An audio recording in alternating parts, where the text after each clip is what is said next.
All right, everybody, this is the Ryan Rush Show. Today, I have a special guest, Leland Rubin, with me. He's been a real big mentor for me, and he is self employed. He owns his own business. He's been in financial services. He's been absolutely killing it, making over $1 million a year. I just wanted to have him on the podcast just to really be able to give you guys a bunch of insights on his journey through being an entrepreneur. And thanks for being on the show, Lee. Hey, Ryan, thanks so much for having me, man. Super proud of you and really glad to be here to hang out with you today. Yeah, thank you. I know it's Sunday. I just got done watching football.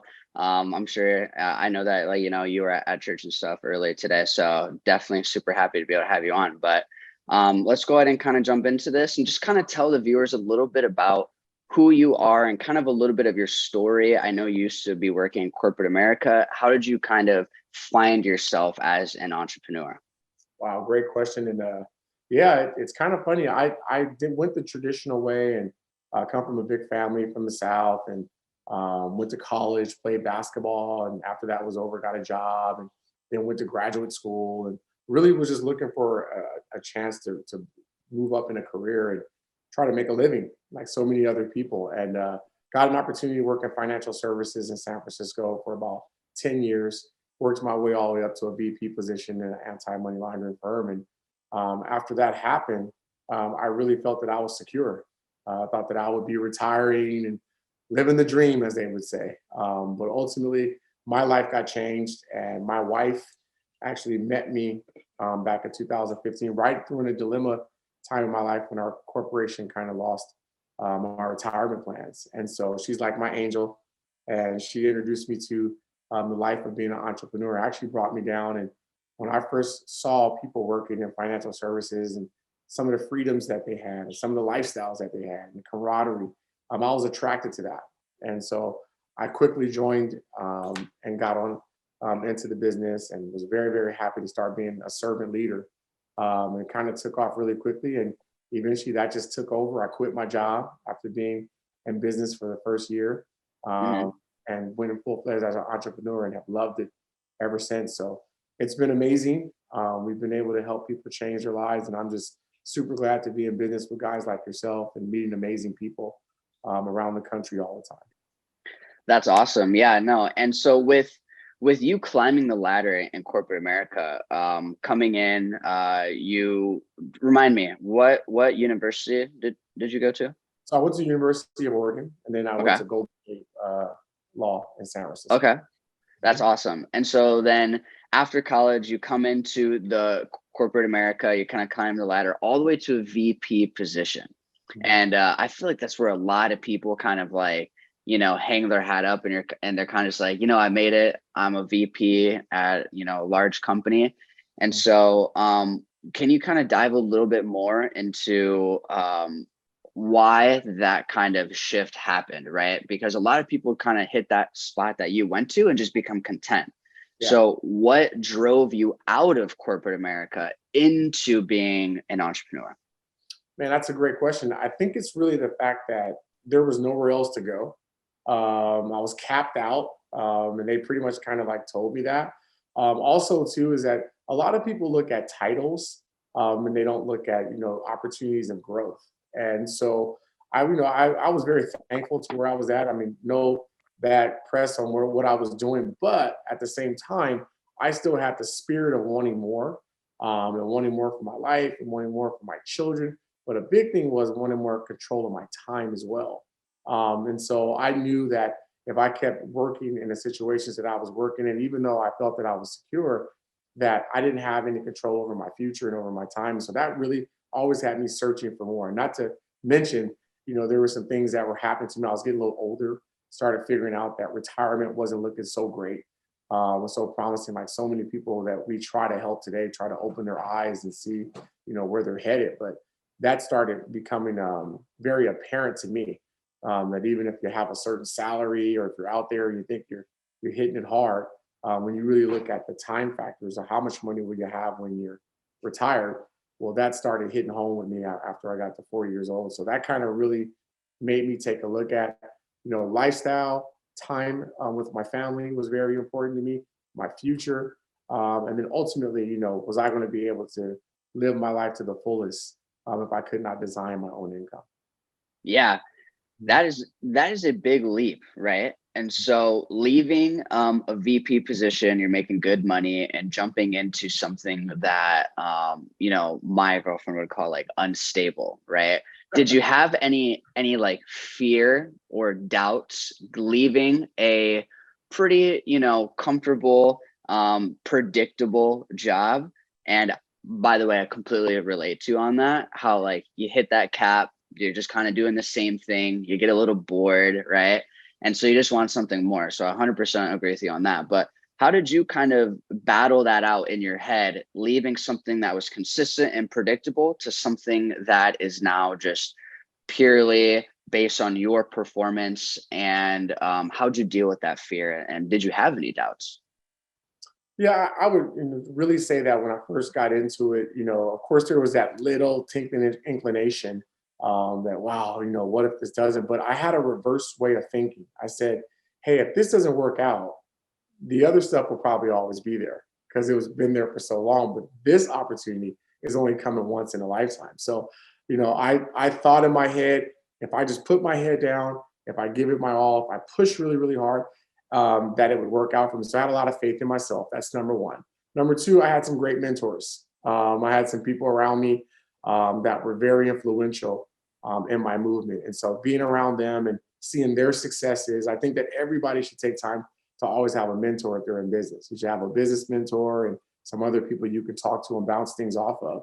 And I had some really great ones who I still have today and very close to them. So they were able to kind of assure me that I had it, what it took. But to answer your question purely, of course, stepping into something new, I think that most people spend too much time focusing on what if it doesn't work, but what if it does? And so that was my thinking. What if it does? What if it does work? And ultimately that catapulted me to be able to overcome objectives and little things that might, make some people fall apart. I didn't do that and just kept pushing forward.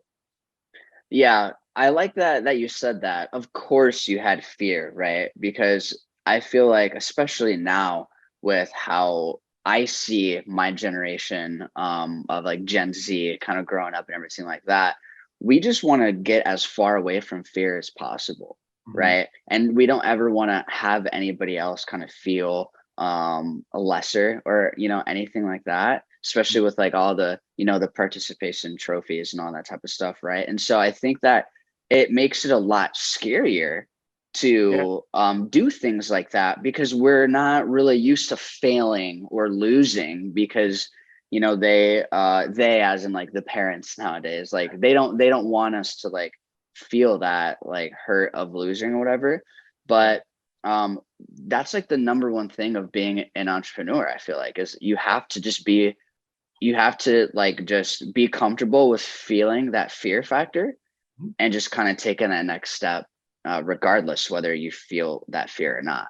So Yeah. I love that you kind of touched on that. And then speaking of like role models and mentors, who Mhm. would you say is your biggest role model and or mentor? So my biggest mentor would have to be a guy by the name of Eric Olson.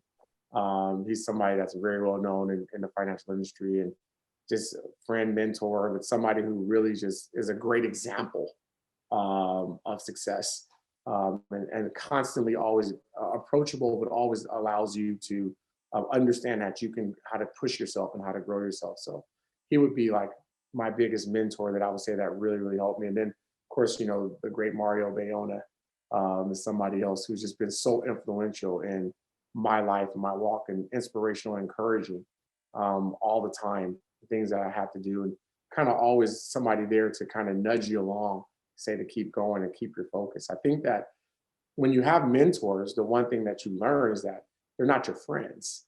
They're your mentors, right? So Hmm. when Hmm. they're your mentors, then they can tell you how it is and allow to, you to really be able to take it. So many people who are trying to accomplish things in business and they say, hey, I want you to be my mentor. That doesn't mean that that means that I don't have my feelings on my fingertips and I can't take some constructive criticism to be able to grow yourself, but also they're there to actually with you to walk every step of the way. So it's not like a combative thing, but it's something that's very, very important. And then I would also say that there was other, people who were like my business heroes that were outside of the financial realm. Like, there were people that I've seen in history and Martin Luther King and people who actually like fought to have rights. And I always thought about it. People fought in this country to have certain freedoms for certain things. And who am I not to take advantage of those freedoms and not be able to say to push myself a little bit harder. So, and then the last person I would say who was a really big hero in my life was my father. My father was somebody, was a great man. He had a lot of kids, 11 kids to be exact. I'm the youngest of 11 kids. But my father actually didn't speak English and learned how to speak English at a very late age, but then became like a great big pastor, was well known in politics in San Francisco, and then became, a big role model for me as well. That's amazing. What would you say is the single best piece of advice you've ever received from a mentor or a role model in your life? Wow, some of the best advice. Wow, that's a big one. I would say. Sorry to drop that. Oh, that's okay. That big bomb on you. But there's been so many. But I would say this one. If you ever want to make it in life, you have to take 100% accountability of where you are and where you are going. So you have to take accountability. You have to be the person that says, I'm here because of me, and I'm going to be here because of me or not. So if you're going backwards, take 100% accountability. If you're going forwards, take 100% responsibility and accountability for it. And I think that's the best advice. When you constantly practice that, you can, you can alleviate a lot of excuses and you can get to what you need to do to improve. Yeah. And so I would think that's some of the best advice I've ever received. I think that's one of the most important things that I've been able to implement into my business, into my life, is to take 100% responsibility and accountability for all that. That's a really good answer. I really like that. Just to kind of branch off of that, what would you say is the hardest part about being an entrepreneur? Wow, that's a really good question. The hardest part about being an entrepreneur, I would say, is to avoid drifting. I think that a lot of people who are entrepreneurs or they're struggling entrepreneurs, sometimes we need to be our biggest cheerleader, but we also need to be somewhat of our biggest critic to actually make sure that we're staying focused. Whatever goals we set out to do, whatever things that we're trying to accomplish, we can't drift from that. And I think that when you're an entrepreneur, because you don't have that structural system or that boss or those things that are in place, you can tend to take breaks or give yourself, rest periods when you actually should really be active, especially at the beginning of your career, where it matters the most when you're laying that foundation down. So I would say drifting is one of the biggest things that I've seen that has hurt people. Even people I've mentored in my career, obviously, I could take a look at their last 90 days rolling or their last 6 months rolling and say, "Oh, here's the problem right here. Are you focusing on that?" And then number two, I would say the B parts of that would be is, can they adjust when it's time to make adjustments? Can you adjust to the new eras that are going on? Can you adjust to technology? Can you adjust to the pace of how things are being done? Because I think I talk to you about this all the time. When I first started in business, it was done a totally different way. Yeah. Now it's more into technology. So can you make those adjustments to what your business is calling for? Because you can't just keep doing the same thing over and over and over again, expecting different results, right? So that's like the definition of insanity. So I would say making adjustments and changing to the need of the business, and then really, really not drifting, staying focused and keeping your head down on that plan until you get those results. Yeah, no, that's a really good answer. And I kind of see that myself as well, where obviously there are changes and people kind of come off of that path a bit. Mhm. And I think, and I've read this a bit in Think and Grow Rich too, where, obviously you're never going to be perfect and you're going to kind of come off that path a bit. But the strongest thing, and like what you're calling drifting, right? You gotta be able to reel that back in. You gotta have that like awareness and recognize that you are drifting, and kind of pull it all back together. And I think that's like the hardest part, is for people to reel it back in and get back on that path. I totally agree. Totally agree. Um, in terms of like just your business, remind me, how many years has it been since you made that position, that transition from corporate America to being an entrepreneur? It's been 7.5 years. 7.5 years. So Mhm. from 7.5 years ago to now, do you view being in business any different? Yeah, I view it totally different. I love it for one, but Okay. for two, it has opened up my eyes to so many things that I think a lot of people may not have taken a look at. If you look at how our country is moving, and Hmm. you look at how things are just becoming more apparent, more expensive. Things are changing. Inflation's going up. The price of housing constantly goes up, and to not have the ability or have the mindset or the perception to grow with that, that has been like really, really eye opening for me, and it's been a blessing to me and my family to know that we're constantly able to do that, and we're very fortunate to be able to think like that. But I have, the way I view it now is when I first started in business, it was like, okay, I'm in business now, and I'm not working a 9 to 5 or doing the things that others doing, and I got to make sure that I'm handling my business this way. Now I look at it as, thank God I have a business, and I'm so thankful that I can actually keep pushing myself and keep growing and take care of my kids and my family at the highest level. And so I think that would be the biggest difference that I see, especially from the way things are going now. We look at tragedies that are happening right now, and my heart goes out to so many people that are struggling, stressing, and straining. But most of the problems that we see are are usually from a financial nature. And so, when we look at most things that come about in people's lives, not all, but a lot of things are based around money. And so, when you can't generate more money, or you can't stick to a plan and a goal to generate more money, it can become very, very defeating, as things are constantly changing. Yeah, no. So just to be clear, the thing that you kind of view differently about business from when you began to now is when you're at the beginning, you're kind of more worried about or more hyper focused on actually making this like work, kind of structuring it, everything like that, and really kind of bootstrapping it. And Yeah, now your kind of focus is just that you're just thankful that you have this vehicle and like you can leverage this machine, which is your business, yeah, to have you have more time with your family. You're able to live more like comfortably and all that.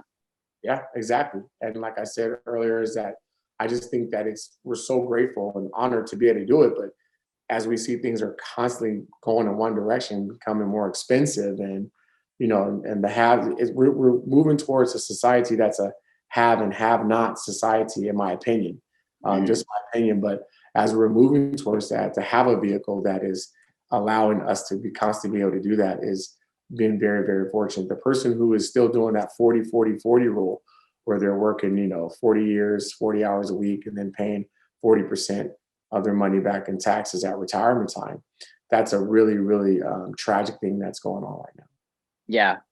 Yeah, I know for sure. That's kind of like that's crazy because I feel like that's where my parents are, where Mhm, they're working, 40 hours a week for 40 years, mhm. not even to have that good of a retirement, right? And so that's why, with my business, what I would like to do is be able to grow it to a point where not only will myself and my family be comfortable, but all my extended family as well, just because I've kind of seen, of I've learned a lot about hard work through them. Mhm. They're just putting that hard work into like a different mechanism, Yes. and that's a huge thing, right? Like you could be putting a lot of time and effort into the wrong thing. Mhm. And so, you know, that's why I'm kind of glad that none of that really interested me because I feel like this is a lot more freeing, right? I think that's probably the biggest thing because right actually when I got out of high school, I had to go into welding for a little bit just Mhm. because of like COVID and stuff. Mhm. I actually before I moved to Los Angeles for like a month I worked at the same factory that my dad worked at. Mhm. And literally after 2 weeks, I was already just like, I cannot do this. Like it was like, it was perfect. It How was you on just, the ball? yeah, right. It was like, but it was, I just did it just so that I could get like just a little bit extra cash before moving to the West Coast, right? Yeah. Um, and it was like exactly what I needed. Just, it was just like another reminder of like, man, I could either put all my hard work into this, all my time and effort into this, and like still be in the exact same place 40 years from now, Mhm. or I could put the same amount of effort and work into something else and just be on like a whole nother level. Yeah. And Um, I think that I want to say one thing too, Ryan, while we're on yeah, here. I think it's very exceptional that you were able to catch that at, especially where you're at in life and at your age, and just us knowing each other personally. That's why I'm so impressed with you and super proud of you, because you saw that. Whereas most people, they might have been dominated by comfortability or fear, or as just said, hey, I'm just going to keep this because I'm getting a paycheck every 2 weeks, and this is what I'm going to do. But here's a thing that I've always asked people that ask me about being a business owner. Hey, Leland, do you have, are you worried about this? And I'm saying, I always tell them, I said, if you think about it, have you ever spoken to someone on a job that you've had that was getting ready to retire? And they'll always say to me, no. And I'll say, well, then how do you know how you're going to end up? Because if you're working in that company and you're there, if somebody's been there 20 or 30 years, they should be interviewing those people to really get an understanding of what it's like or what they're going to be facing down the road, instead of being blinded to it, or just ignoring it and then not, having those things pop up on them at the end. yeah, no, I definitely agree with that.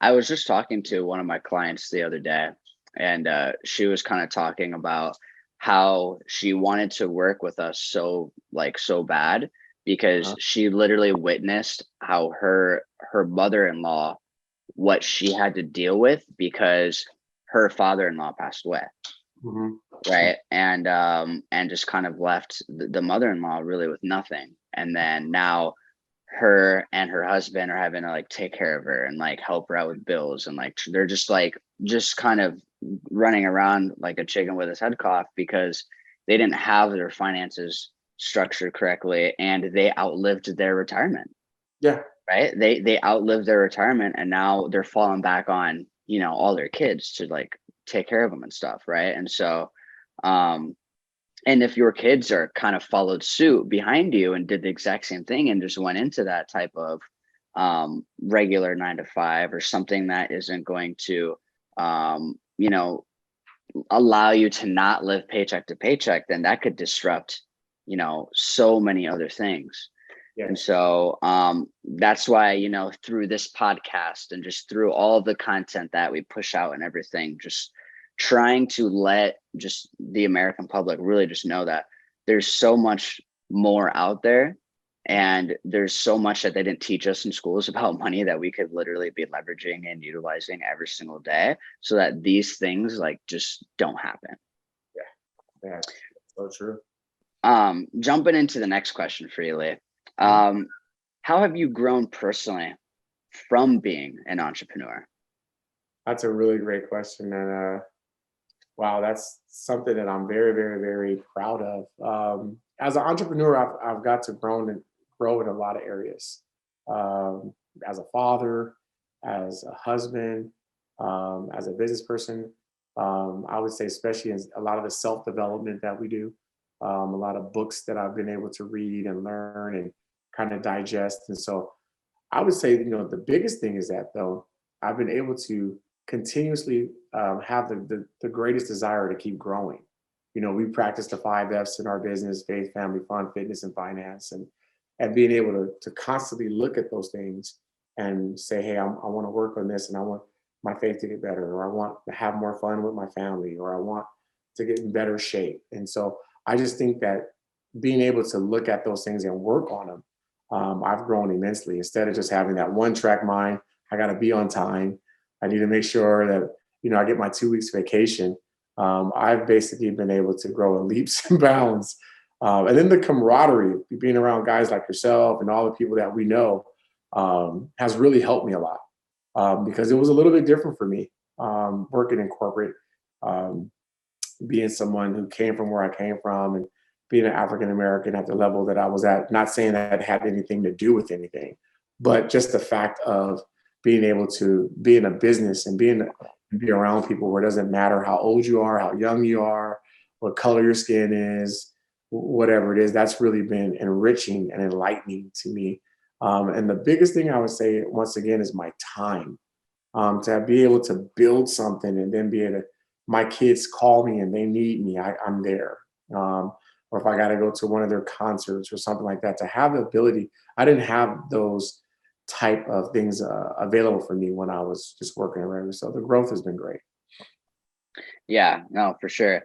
Um, Leading into the next question, what have some of the biggest learning experiences, or sorry, what have been some of your biggest learning experiences in running your own business? Yeah, so learning experiences, they come all the time. Hmm. I have to pinpoint one. I would say having the emotional intelligence, to continuously stay focused on where I'm going, and to be able to overcome obstacles and when things pop up, and not get too high on the highs or too low on the lows, but kind of stay right there in the middle. I think that that's been something that's been really, really helpful, and something I had to really learn. I think when I first got into business, I was so excited, and so tight, right? That what I saw what was not what I thought was going to happen right away. It didn't happen right away. But along taking those steps, every step has been worth it. But having the audacity to learn how to ask questions and to learn from people that were further ahead of me in business, or just successful people outside of my business, and they get their feedback on, it's you hear this saying all the time, it's not a sprint, it's a marathon. So you really got to start running your race. And so that's been something that's been really great to learn, but also very eye opening to constantly challenge myself, to have that intelligence, to have that emotional control, to be able to seek the heat, and be able to get those things added to my business. Yeah, no, that is a great answer. I would say that's probably one of the biggest difficulties for me is kind of wanting everything so fast, and Mhm. if it doesn't kind of work out right away, then I kind of just like want to change a lot of things because um it's just not coming all the pieces aren't coming together as fast as I'd like to. So then I kind of feel like I scramble them to see if now this picture works better.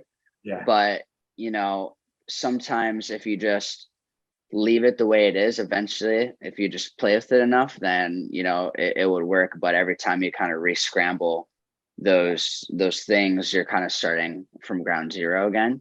Yeah. And so the biggest, or I guess hardest thing for me has just been building a team, and really delegating a lot of stuff, Mhm. because being an entrepreneur, you know, to get to the point where you can get all your time back, it's Mhm. crazy. I see these memes a lot, right? And it's like, yeah, I quit my 9 to 5, working 40 hours a week to work 90 hours a week or 80 hours a week, right? And to work 12 hours a day.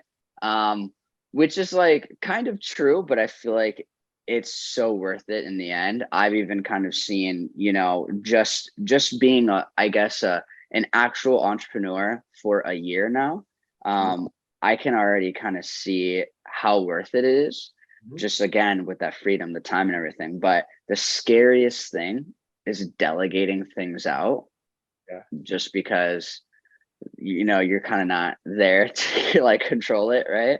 Yeah. And so that's pretty hard. So kind of going into the next thing, if you were to give somebody advice who is thinking about coming into business, right? They've kind of been on the fence, and they just they haven't just jumped into it yet, and they're Mhm. still on the fence. What would you say to them to like just let them know this is kind of the right thing for you, or what advice would you give somebody thinking about starting their own business?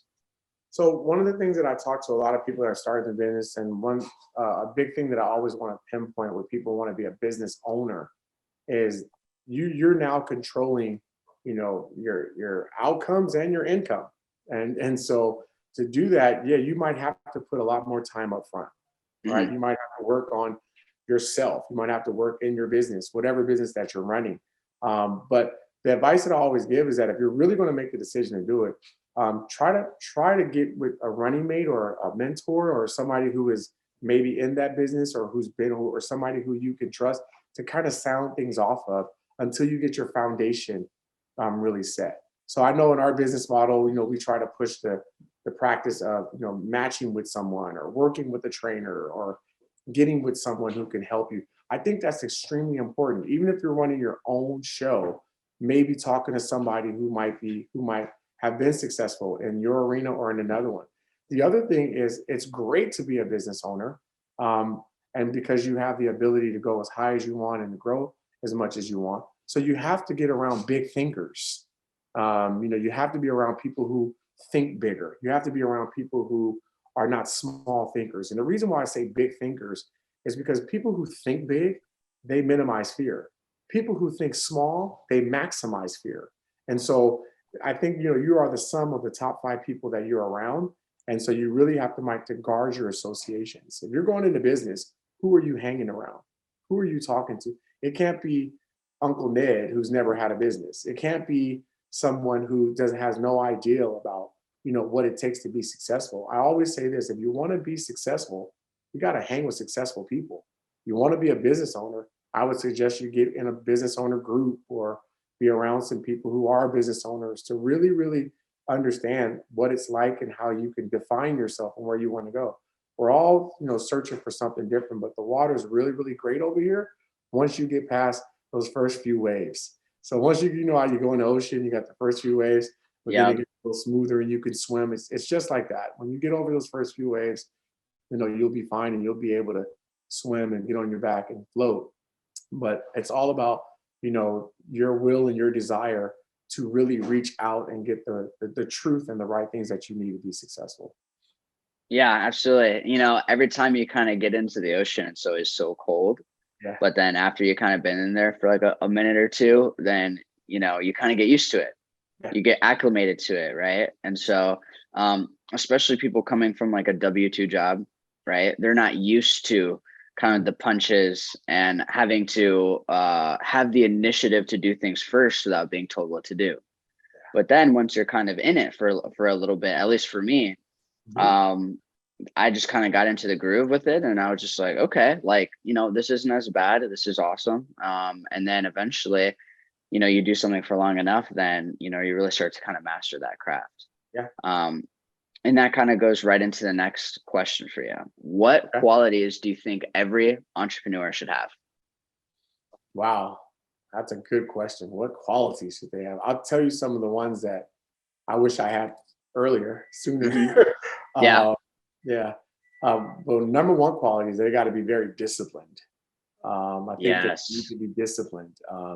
You got to be disciplined with your time. You got to be disciplined with your calendar. You got to be disciplined in the aspects of what you're trying to get done.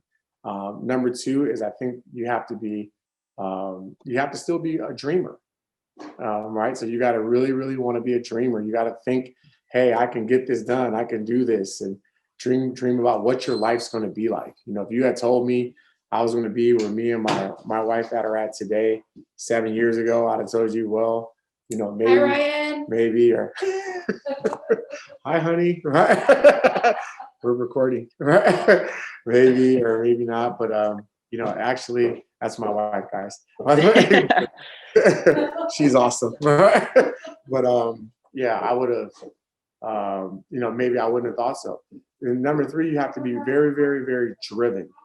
I think you Mhm. need to be driven because you have to really, really be your biggest motivation. Self motivation is very important Mhm. to be a business owner. Self motivation, very, very important. And then the last one I would say is that you probably, whatever uh, practice or, whatever faith a person has, I just think that you have to have some sort of faith that you can really like focus on the fact that it's bigger than you, a crusade Mhm. mission, something that's really saying, hey, this is what's driving me. This is what's actually pushing me. And that really, really helps because I think today, you said it earlier, because we live in a microwave society, many people tend to, get discouraged as soon as something doesn't happen. So you have to be playing the long-term game. You can't be playing the short-term game. So that's what I would say. Yeah, no, for sure. And I like that because, you know, people like get defeated, right? But you have to understand that you're gonna run into a lot of temporary defeat. That doesn't mean you failed, Right. right?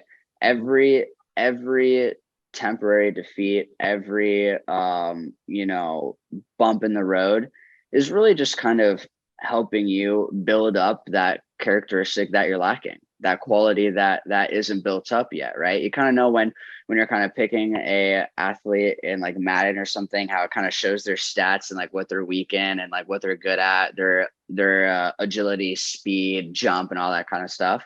Mhm. Well, if you've never worked on your speed, if you've never worked on, your agility or anything, those are obviously going to be much smaller. But because those are so low, you got to hyper focus on those to have that catch up with all of the other qualities or characteristics and stuff too. And so that's kind of like what I was talking about earlier, that you brought up.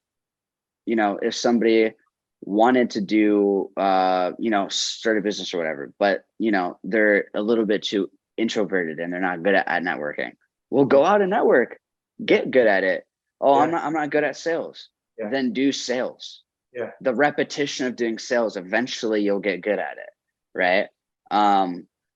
And so yeah, I actually I love that you said that, just because I think that's very important for the viewers who are watching to really kind of hone in on, is that like this isn't easy, right? Because if it was, obviously everybody would be a business owner, everyone would be super rich. Yeah. But it is very hard. I saw this other podcast, and this is hilarious. This guy was asked, how is it being an entrepreneur? And he's like, all right, imagine getting punched in the face so many times that like you're choking on your teeth. And then right when you decide to like get up, you get like beat back down and you can't breathe. And you decide that you're just going to continue to go through it, just because, at the end, there's going to be like this, this feeling of like euphoria, right? You kind of go through all the slaps in the face and stuff, but then eventually you never have to work a day in your life again, right? You delegate everything properly.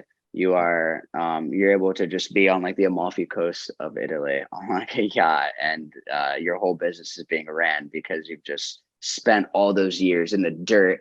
Gary Vee says that all the time. You got to spend that time in the dirt so that you can like never associate that again, right? And so yeah, I really liked that answer. What would you say is your favorite part about being an entrepreneur? I would say the favorite part about being an entrepreneur is when the semblance of success starts to happen, when you can help, when you do start seeing the delegation happen, when you do start seeing people win, when you do start seeing other people that are able to experience some of the things you experience, and when you get to go on to a restaurant and not worry about the price, right? I come from humble beginnings, and so when you start to experience some of the things, like you start feeling it, like it's starting to happen. And I think that's like the really fun part. Another fun part is watching somebody come in who was doubtful become successful.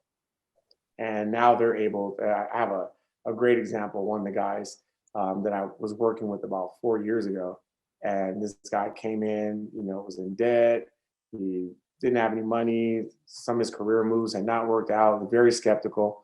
We worked with him and we put some time in with him. Now today he's a homeowner, he's married, he has a great life, he's retired his mother. Just all these wonderful things have happened for him, and he's about 28 years old, right? So just in that little amount of time, yet he's not done with his race yet, but his life is 50,000 times better, and he can see the opportunities of where he's going now. And I asked him the other day, would you ever be willing to go back and take a job? And he's like, what's that? And so ultimately, what's that? What's that?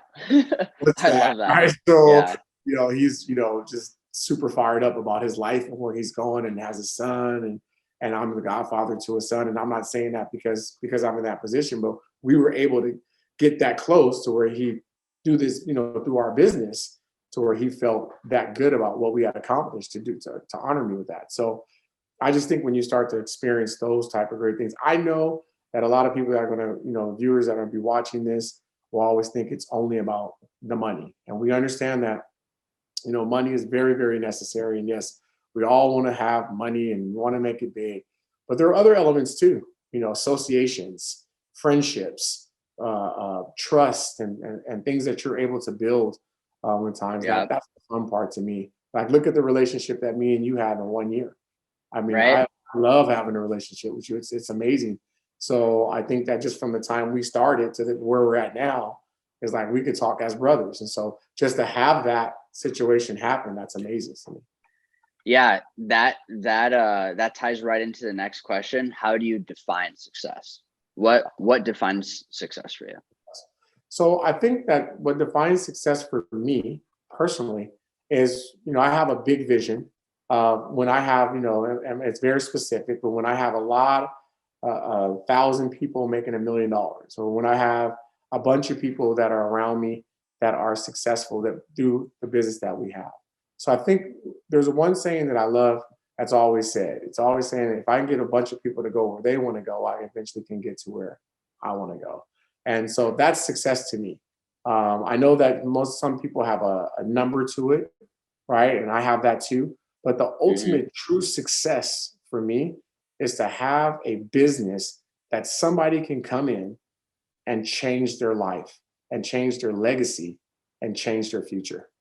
That's success to me, where somebody can come through my business and they can say, hey, I want to become a millionaire. I want to make 10 million bucks a year. I want to go change my last name forever. I want to send my kids to college. I want to take care of my mom. I want to retire my mom. That's success to me, because I really feel, Ryan, that a lot of people get into the I game when it comes to success, but they don't get into the we game. So I Wow. really, Yeah. they're really so focused on I'm successful, you're not. And so since I have this opportunity to build my business and I've been blessed to be on in this type of format, I'm really looking for that true success when I have 1,000 people making $1 million. That's success to me. That's a really good answer. At what point would you say that you looked at your business and considered it a success?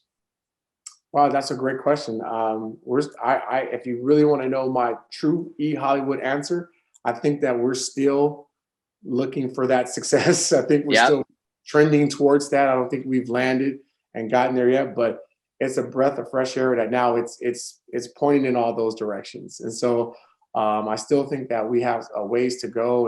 And that's the truth. That's the fun part about being an entrepreneur, right? You always can get better at something, right? You make $1 million or whatever it is that you do, and you say, okay, how do I get to this place? How do I get to that place? And so I still think that we're climbing, and I feel like I'm just getting started. I'm 50 years young, so I'm proud to say that. But ultimately, I think in the next 5-10 years, it's going to be something that they're not even ready for. So That's awesome. I love that too, just because, again, I just kind of think of other people who are in my life who are in their late 40s, 50s, early 50s, and they think that their life is like they're at the tail end of it, right? Yeah. And that there's nothing that they can really change, right? Oh, it is what it is. Da da da da. They don't try to make any effort to really change anything because they've just kind of accepted where they're at. Yeah. And I love hearing, you say like, I'm 50 years young, I'm just getting started. I love hearing Gary Vee also in his, a little bit older, but he is just like, no, like I'm just getting started. Like I still have to buy the New York Jets. I still have to, build up VaynerMedia even bigger than what it is right now. Right. I love that mentality because I am, fortunate enough to be jumping into this at 19, but now I'm 21, but, really kind of starting my entrepreneurial journey at 19. And if I can get to 50 and be just like you and just be like, I'm just getting started, that would be, so amazing, right? And I just love that mindset, and it just kind of just goes to show, where your mindset is at and why you've been able to do, what you've been able to do. And so, last question for you. Sure. What would you change about your whole entire entrepreneurial journey if you could go back? If anything at all, If anything at all. Yeah, there's one thing I would change. My belief would have been a lot bigger, faster. I would have believed faster at the beginning. I think that when it's not that I didn't have belief or I didn't have faith in myself, but like we said, that little inclination sometimes can slow you down a little bit. And I think that if you just let yourself become free and say, you know what, I'm all in, I'm going after this thing, and you have no plan B. Like I had no plan B when I jumped in to my business, but I needed to believe a lot faster that I Mhm. can do amazing things and what I'm doing. And so that would be probably, and then, yeah, I would say that would probably be the number one thing. And the only last thing I never would like about not being an entrepreneur is why the heck did I didn't find it sooner? All right. And do it Right, faster, right? right, yeah, Do it right now. If you're listening to this, if you're thinking about it, freaking do it because just it's do it. amazing and you're going to change your life forever. And you're going to be able to have a life full of wealth in all different areas and a legacy for your children's children that you can get started and be able to change forever. So that would be the Yeah, only things I would ever want to change. yeah. Man, I could totally relate to you on that kind of like burn the boats, right? Burn the ships type motto, just because, you know, sorry to my parents, but they're always kind of like, throwing these little, dangling these carrots like, well, you should still, just try to get like your bachelor's, or you should still try to do this, or still try to, and I'm just like, if I do that, then I'm kind of just like assuming that I'm gonna quit, right? I'm kind of assuming my failure if that's the way I view it. They don't view it like that at all. They're just like, you need something to fall back on. And I'm like, I'm not gonna fall back though. That's all that's I fine. I've already burned those boats, right? I'm not going back. I'm like, I have to do this. Yes. Um and I've had that conversation with many people, and I'm just like, the job is just not an option. JOB just over broke. And I just want to make sure that people know when you got a boss, you got a BOSS. But the thing about it is that us understanding that that's what we're taught, to do and kind of survive. And we're seeing that now that doesn't really work out well, for many of us. So I'm just super proud, man, to be able to spend some time here with you today and super proud of the great things that you're doing, man. And you're doing amazing. So keep doing what you're doing. Let's go give more and help more people.